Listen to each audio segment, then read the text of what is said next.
उल्टा चोर कोतवाल को डांटे, ये कहावत जो है वो पाखी के लिए बिल्कुल परफेक्ट है। तभी तो देखिए ना, इतना सब कुछ होने के बावजूद भी पाखी की आंखों में जरा भी शर्म नहीं है और वो सई के सामने अपनी अकड़ दिखाती नजर आ रही है। झूठ पर झूठ, फरेब पर फरेब, लेकिन पाखी को लगता है कि वो जीत रही है। लेकिन अब यहाँ पर सई आ चुकी है। सई भी बिल्कुल हारने वाली नहीं, क्योंकि सई जो है वो हमेशा सही के साथ होती है और जब भी वो सही के साथ होती है उसकी जीत हमेशा होती है। अब एक बार फिर से सई जो है वो अपने हक के लिए यहाँ पहुँच गई है। सई जो है पहुँची है विराट हाउस और यहाँ जब वो पहुँची है तो यहाँ पर आप देख सकते हैं भवानी भी सामने आ गई है सई के।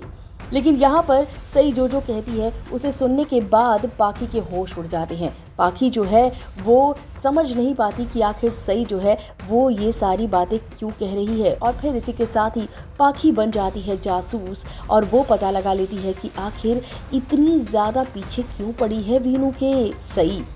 अब आपको मालूम ही है कि जो पाखी है उसकी आदत ही है, शुरू से ही वो जासूसी करती आई है, हमेशा ही वो जानने की कोशिश करती है कि आखिर ऐसा क्यों हो रहा है। अभी तक तो पाखी का कैरेक्टर थोड़ा पॉजिटिव नज़र आ रहा था, लेकिन आप देख लीजिए असली रंग जो है वो पाखी के देखने को मिल रहे हैं।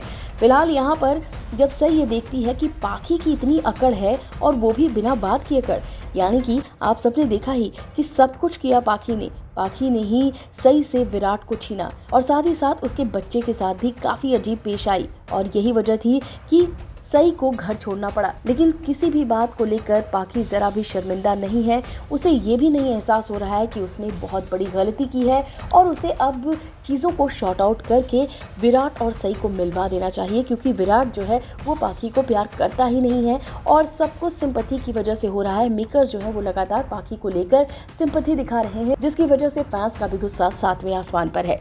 खैर, यहाँ पर जब सई पहुंचती है चौहान हाउस तो यहाँ पर जो पाखी है वो बहुत सारी बातें सई को सुनाती है कि तुम भी तो एक माँ हो, ऐसे कैसे तुम कर सकती हो और तुम्हारी हिम्मत कैसे हुई ऐसे लेकर जाने की। जिसके बाद सई कहती है कि इस तरीके की बातें मत कीजिए और फिर वो एक और बात बोलती है अपने आप को और वो कहती है कि उसके बेटे को उसके आई के पास रहने दीजिए। हालांकि ये चीज़ जो है वो हो सकता है विराट का सपना भी हो, क्योंकि बहुत सारी चीज़ें हैं जो कि विराट सपने में ही देख लेता है। क्योंकि यहाँ पर सई आती है विराट के पास और विराट से कहती है कि सब कुछ आप बता रहे हैं या फिर मैं बता दूं। जिसके बाद यहाँ पर विराट कहता है मैं तुम्हारे आगे हाथ जोड़ता हूँ, प्लीज़ अभी कुछ मत बोलो, सब चीज़ें मैं ठीक कर दूंगा। लेकिन यहाँ पर जो सई है वो कहती है कि आप चुपचाप चीज़ों को ठीक कर दीजिए। उसके बाद यहाँ पर विराट जो है वो कहता है कि मैं सब चीज़ें सही कर दूंगा और मुझे बस कुछ वक्त दो। सई चिल्ला कर विराट से कहती है मेरे पास वक्त नहीं है, मुझे सबको बताना है कि मेरा बेटा जिंदा है, क्योंकि मैं इस बोझ तले बहुत वक्त से जी रही हूँ कि मेरी वजह से उसकी जान चली गई है और मैं कैसे जी रही हूँ ये सिर्फ मैं जानती हूँ। अब जब मेरा बेटा जिंदा है तो मैं सबको बताना चाहती हूँ। ये सुनने के बाद विराट के होश उड़ जाते हैं। अब यहाँ पर लगता है विराट को कि अगर उसने जो है चीज़ें नहीं शॉर्ट आउट की तो सब कुछ गड़बड़ हो जाएगा और देखिए गड़बड़ हो ही गया है।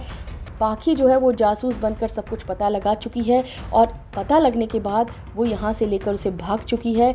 इसके बाद भवानी की जो आंखें हैं वो खुलती हैं और फिर यहाँ पर वो सई के लिए दरवाजे खोलती है और फिर यहाँ पर आप देखने वाले हैं कि चीज़ें शॉर्ट आउट होती नजर आने वाली हैं सई और विराट के बीच। इस वीडियो में बस इतना ही। टीवी और बॉलीवुड से रिलेटेड खबरों के लिए फिल्मी बीट सब्सक्राइब करें और अगर ये वीडियो आप फेसबुक पर देख रहे हैं तो हमारे फेसबुक पेज को फॉलो करें।